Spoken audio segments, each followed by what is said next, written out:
the editor of RC Model Cars magazine, was a real enthusiast of real cars. He would go to Indy and do a complete article on the Indy 500 race in RC Model Cars magazine, as well as other real car events.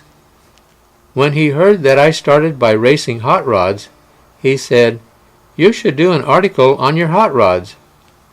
I said, "Wow, thanks. How many pages can I have?" When he got the article, he titled it, "Born to Race, A Life in the Fast Lane." I liked it because it was true.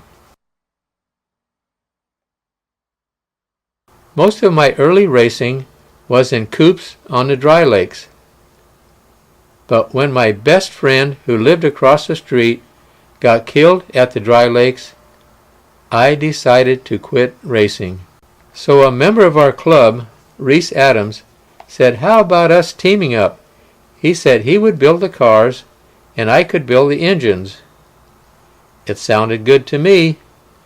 This is Reese in our belly tank Lakester, which we held the record in the Rosetta Timing Association, which had over 400 members.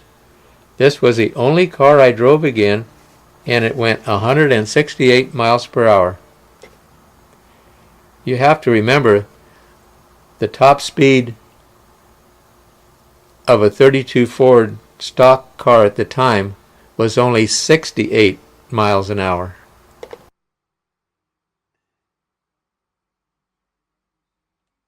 It had a Ford Mercury flathead V8 in it, a solid rear end, no suspension, and ran straight as an arrow. This is the engine in it. It was bored and stroked and had an Iskandarian 404 camshaft and magneto ignition. We held the coupe class record at the dry lakes and track records at all 6 drag strips in Southern California. Then I sold the flathead and bought a stock Chrysler Hemi engine and rebuilt it. I started by porting and polishing the heads. Then I bored it out and put one of the first Chet Herbert roller cams in it. Then Reese took the car and modified it to fit the Chrysler engine, and I put the engine in it and sold the flathead engine. We moved up to a faster coupe class, but again held the track record at all 6 drag strips in Southern California. Steering support along with mag kill switch, roll bar is contoured to top and is ruggedly braced. Many of the foregoing specifications would undoubtedly apply to a number of competition vehicles, but few receive the preparation that Husting and Adams put in on theirs.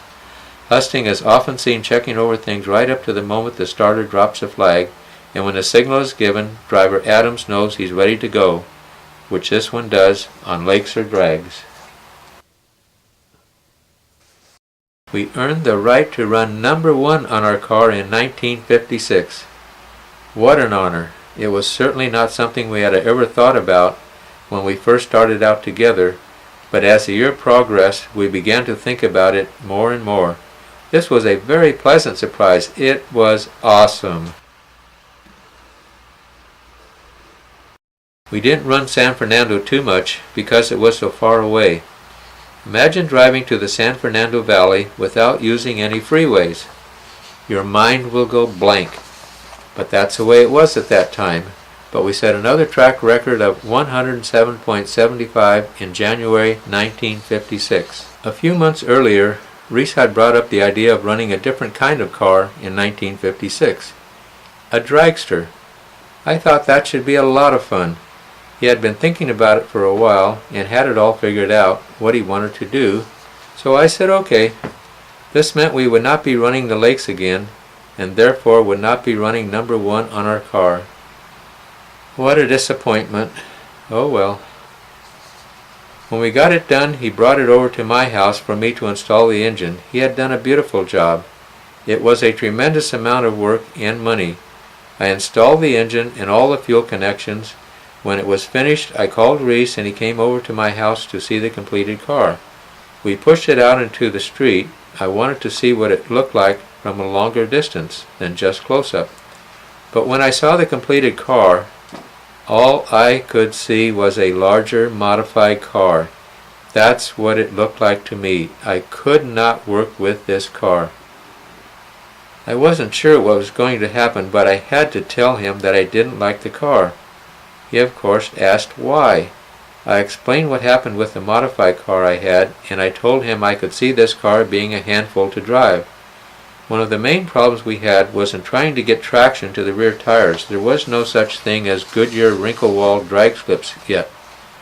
What everyone was running was 700 by 16-inch tires that had been recapped, so that there was a 7-inch wide slick tire. The problem was that the recapping material was made from totally reprocessed junk rubber. The car he made would be going sideways down the first half of the track. Reese asked, "Well, what do you want to do?" I said, "I want to get as much weight as we can on the rear tires. That would give us the maximum traction we could get. We need to lengthen the car 3 feet. We need to move the engine back 1.5 feet. We need to have you sitting back behind the rear end. That would give us the maximum weight on the rear end and thereby the maximum traction."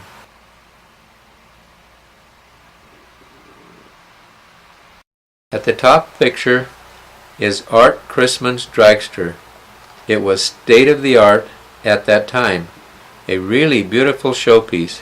He ran in a fuel class and was the man to beat.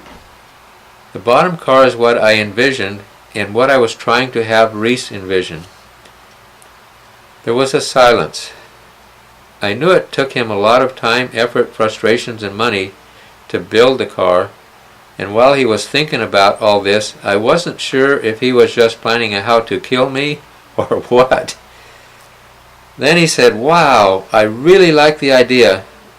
I said, "But what about the car you just built?" He said, "It's okay. Just as I was finishing it up, 2 of my friends asked if it was for sale. I better hurry up and sell it to them before they see what I'm going to be building next." Talk about lucking out. Wow. This is the car Reese built. Totally awesome. Unbelievable. Beautiful.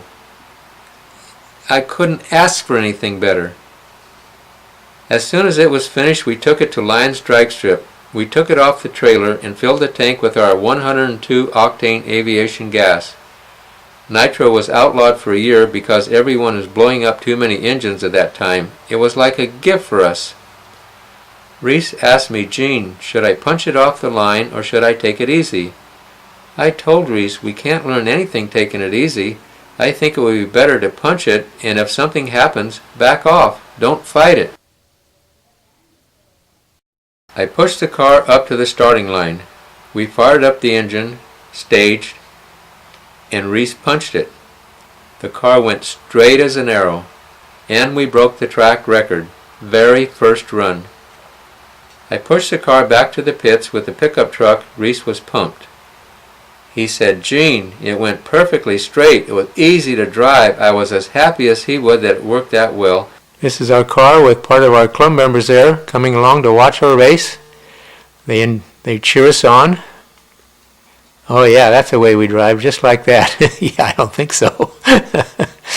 Anyway, here I am with the tech inspector getting our car checked in so we can proceed.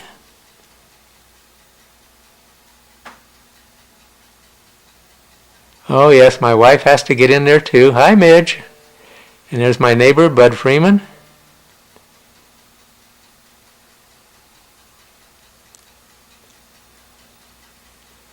Now I'm in the truck pushing Reese off. We're going to be making a record run. You have to qualify in dual racing, break the track record, then you can make a record run.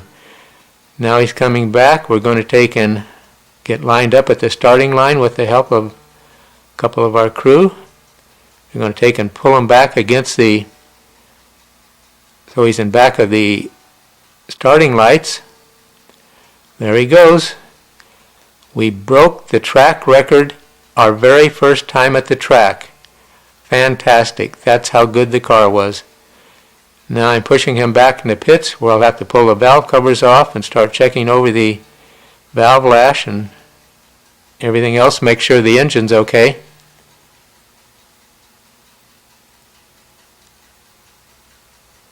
Look at these dragsters, how short they are. Now we're going to take off. Look at that leap we get off the line. All that weight is on the rear tires and we just get 100% traction. Let's take a slower look.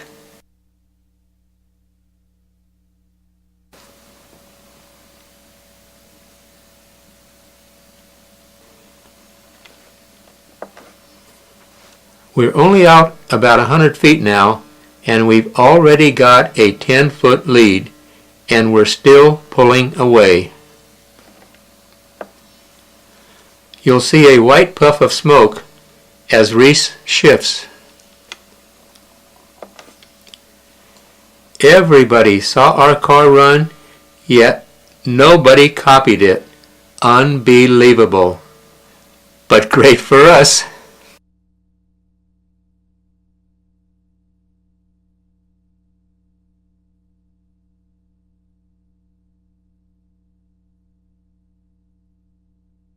I had reset the valve lash, and I was just starting to put the valve covers back on. There were quite a few guys around the car looking at it. I connected the left-hand side spark plug wires back up, and as I moved to the other side of the car, I noticed someone walking around the car a few times. It was Mickey Thompson. I said, "Hi, Mickey." He said, "Hi, Gene. Why did you make the car like this?" So I told Mickey the story about my modified car. He said, "I used to have a modified too. Mine did the same thing, and I got rid of mine too." "Thanks, Gene," and he went back to work. We ran on a number of drag strips, setting records, but our favorite drag strip was a new one in Long Beach called Lion's Drag Strip, which only allowed gas-powered cars. We ran the car for over a year, but nobody copied our car. I couldn't understand it. We never lost a race. A year and a half later, Don Garlitz, in Florida, built his famous Swamp Rat dragster with almost exactly the same dimensions of our car. You can see he's lighting up the tires, but he's running nitro. Way to go, Don!